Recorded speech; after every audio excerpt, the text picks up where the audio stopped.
Amnon. Hi, How are you? and How are you today? today I'm okay.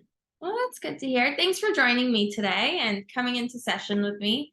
So what I had planned for us to do today is just a traditional intake session for me to kind of get to know you a little bit better, understand your goals in therapy, what you're looking to work towards, a little bit about your history, and then for you to get a better understanding of what it feels like to work with me as well. Does that sound okay for today, or did you have something else in mind you wanted to work on? No, that's the reason I'm here. Okay, awesome. So maybe we'll just jump right into it. I was curious about what kind of provoked you to reach out and got you inclined to seek out counseling. Well, I've been feeling for a long period of time since I retired from active business, and as I'm aging, just turned 80 years old. It's what I call the third age and getting closer to, you know what. And reflecting on my life, I feel a sense of, for whatever reason, not necessarily justified by circumstances, that I've underachieved my capacity. I wanted to do more with my life than I have, and uh, and for the time that I have left, I have a feeling that maybe I need to compensate for it and reach out to do things that will satisfy me. But I think it is deeply uh, inside me. All my dreams at night have to do with situations where I fail or I'm disrespected or whatever. Okay, yeah, and that's interesting. So it sounds like you're kind of struggling with this feeling like a lack of fulfillment in your life as you're kind of coming to this third age, you're saying. Well, I'm not sure that's a lack of fulfillment. My my life achievement is the family that we brought from Israel to Canada, and it turned out to be a wonderful family with 7 grandchildren who are very successful, and we have an intimate family relationship, and that's our crown achievement. And for many people, that's probably enough. Mhm. But when I look at where I am at this point in my life, I haven't made as much money as I thought I should have based on my life experience or career experience. That I haven't really gotten recognition as much as I could have had I continued to with my entrepreneurship, and it was cut off. In 2008, when the financial crisis came in, the company that I founded withered away like many other businesses. And since then, I was just searching for a purpose. I recently found one where I'm lecturing in many community centers or late life uh, institutions of learning on issues like global affairs and so on, and that gives me purpose. And so, from that point of view, I've elevated myself one step. Had I not done that, I would have been terribly miserable all the time. Yeah. Okay. And that's great to hear that you have found your passion later on in life and it's in education and teaching. I'm wondering if you can maybe tell me a little bit more about that and how you got into that. Well, two things. One, I could see that things are going in a certain direction. And so, even when I was running my own company, I gradually turned it over to my sons, and I took the time when I went to university at the age of 68, 69, and I studied at York University, political science, international relations. And after 3 years, I had a scholarship to go to the university of my choice between Rio de Janeiro and Tel Aviv. And of course, being Israeli, I chose Tel Aviv, and my wife and I went there for a year, and I graduated there from university, Tel Aviv University. And when I came back, I wasn't sure what I was going to do with it. And so I have to give credit to my wife that encouraged me to think about what I love, what I like to do, what I have passion for. And so I landed on this notion of, and a lot of people have told me before that in hindsight, I should have probably been some form of a teacher, and that I have the skills, the ability, and the passion to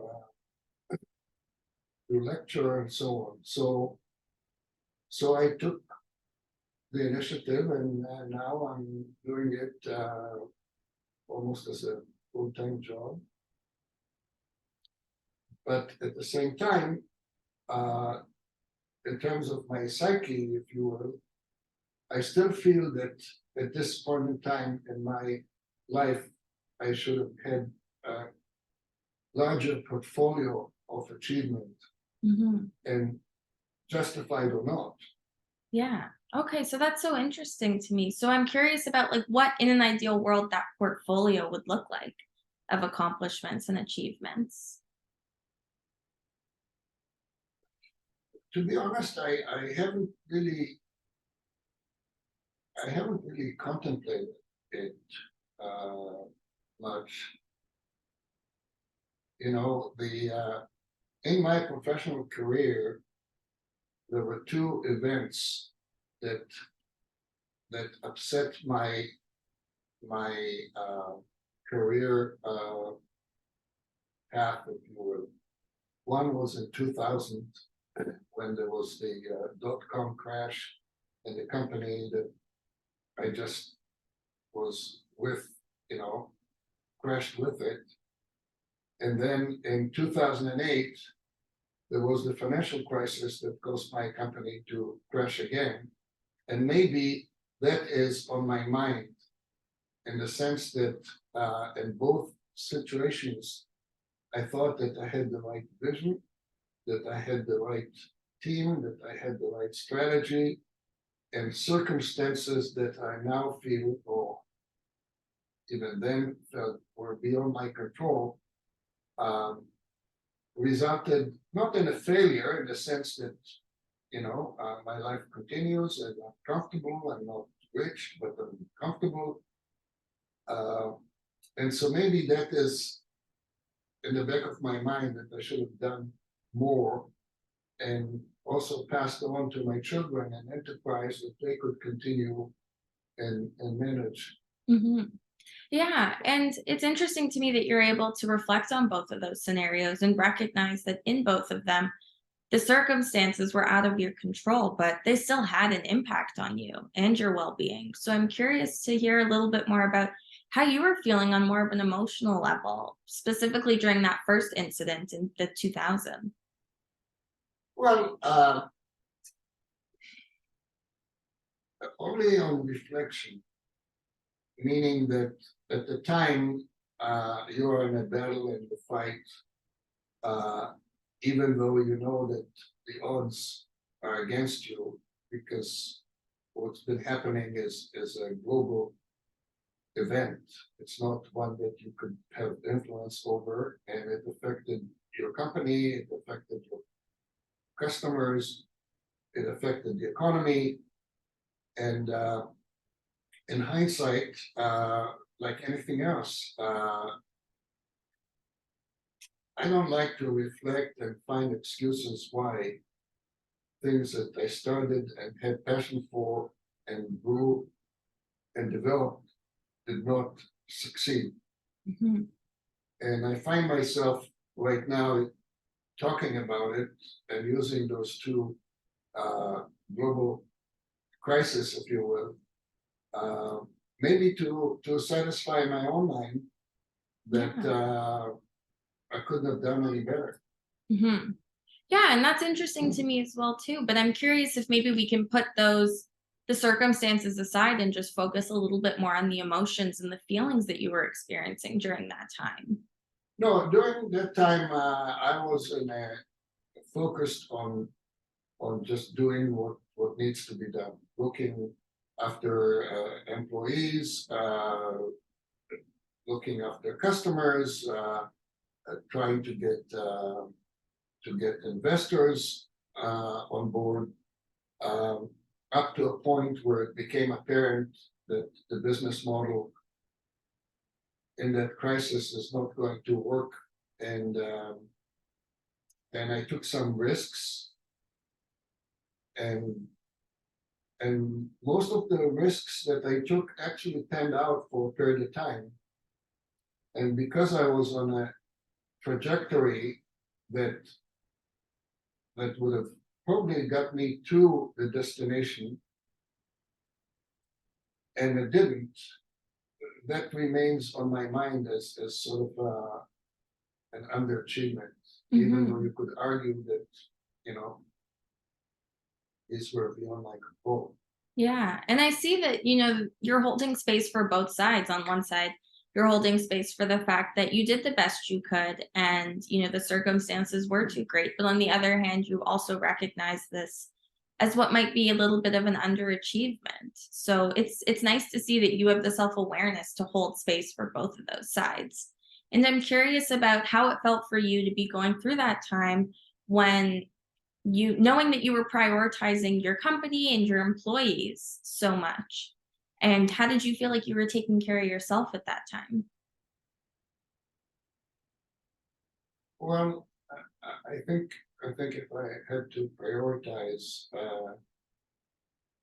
yeah, I was in the middle of battle, and so I took care of my surroundings from a business point of view.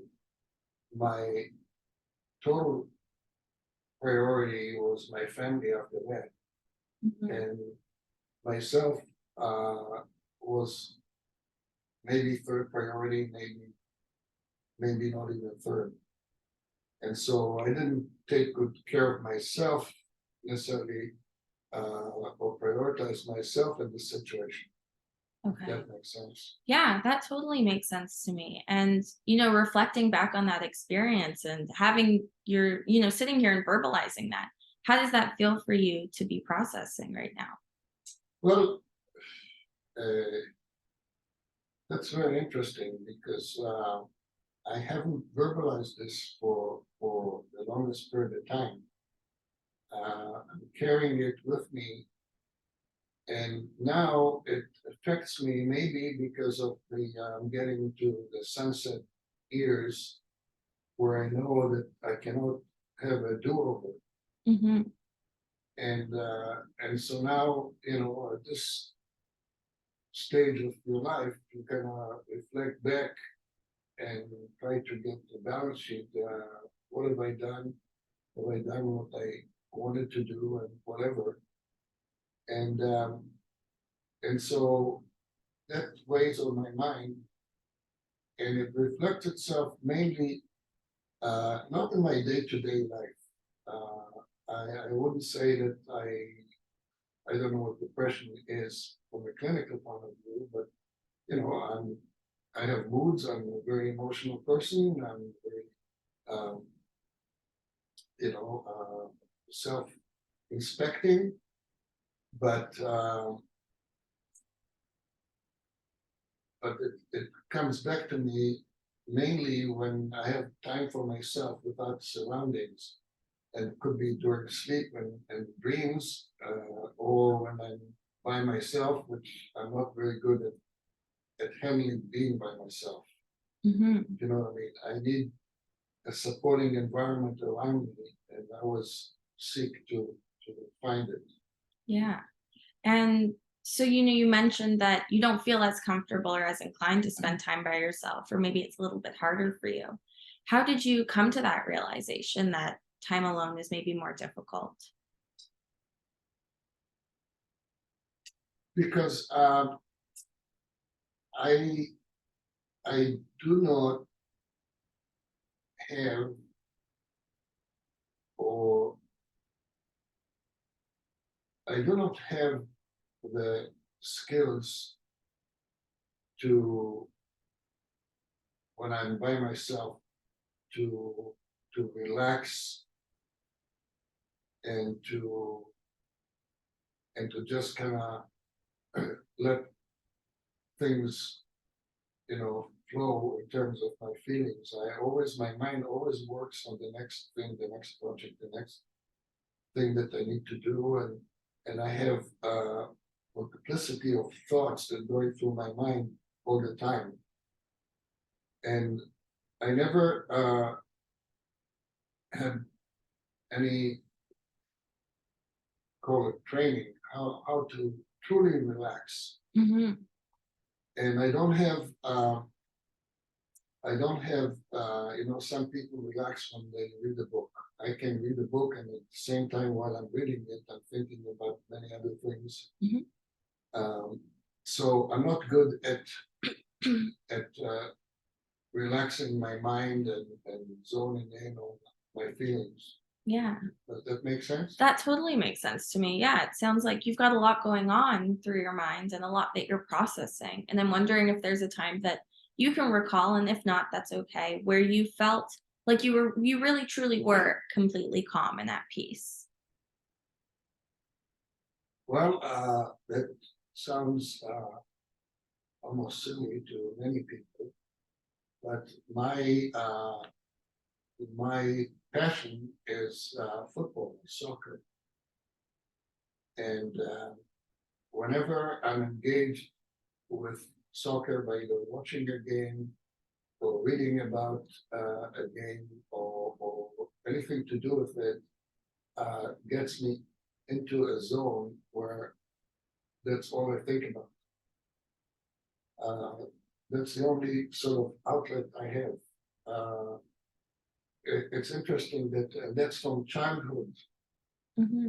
and just to put it in perspective, in 1958, I was 13 years old, and there was the World Cup of football in Sweden, Stockholm, and there was this final game between Brazil and Sweden. And I was in Israel. There was no television in Israel at the time, only radio. And one of the commentators, an Israeli commentator in Hebrew, because they didn't speak English at the time, only had the language than Hebrew, broadcasted the game. And this was the game in which Pele, that was known to be the number one player of all time, scored 2 goals and whatever. And why am I telling you this? That when I get into, even though I never watched the game, I just heard it, I can replay the game in my mind in visuals. And I've used this throughout my life in time where I absolutely need to really clear my head and focus on one thing. I replay this game in my mind, and I can see it in front of me, not the entire game, but Hmm. long answer to your question, football gives me that space that I can really lose myself and feel good about it. I understand the game. I love the game. I watch the game. Hmm. So that's about it. That's really nice to hear. And, I see in your expression and your body language and everything that it really does bring you peace and joy and happiness. And it's nice to see that you've got an outlet and a positive, healthy one to pour yourself into and to really, zone in and take care of yourself during. And I'm wondering how you feel physically when you're watching the games or engaged in something football related. Uh, I'm immersed. I don't watch it. I experience it. I engage with it. I sometimes kick the furniture when I think it's the right thing to do in the game. So I'm really immersed in this, and maybe the notion of being immersed is the one that gives me the total focus and calm, not to think about anything else at that time. Yeah. Most other things that I do, I multitask, not multitask, but multi strategize on things and try to keep three, four things running at the same time. Mhm. Football gives me this zoning. Yeah, and that's so nice to hear and see, and I'm wondering if, would a goal of yours be to find more things that bring you peace and allow you to zone in like that, or do you really enjoy cherishing just football? Well, from the point of view of true passion, um, I'm not seeking another one. Now, of course, traveling around the world with my wife has been really the most exciting experiences. It's at those times is the best time of our life. My wife and I, when we reflect on our life, and we've been together for 60 years, think, for instance, of the year that we spent in Israel going to university, coming back 40 years after we left the country to go to Canada as the best time ever in Mhm. our lives. And so that has been a source of uh, joy and, and inspiration and so on. So uh, and so the combination of family, my relationship, traveling, and I mentioned football only because football does for me something that other things don't, meaning that I could really immerse myself in the experience. Yeah, and that's so nice to hear, and it sounds like there's multiple things then that bring you peace, but football specifically really is like a full body experience for you and is really like an engrossing thing for you, which is nice to hear. Mhm. And so I wanted to share with you this piece of paper as well. So this is called your window of tolerance. And the window of tolerance is the area in the middle. And what the window of tolerance is it's the most optimal level of cognitive arousal.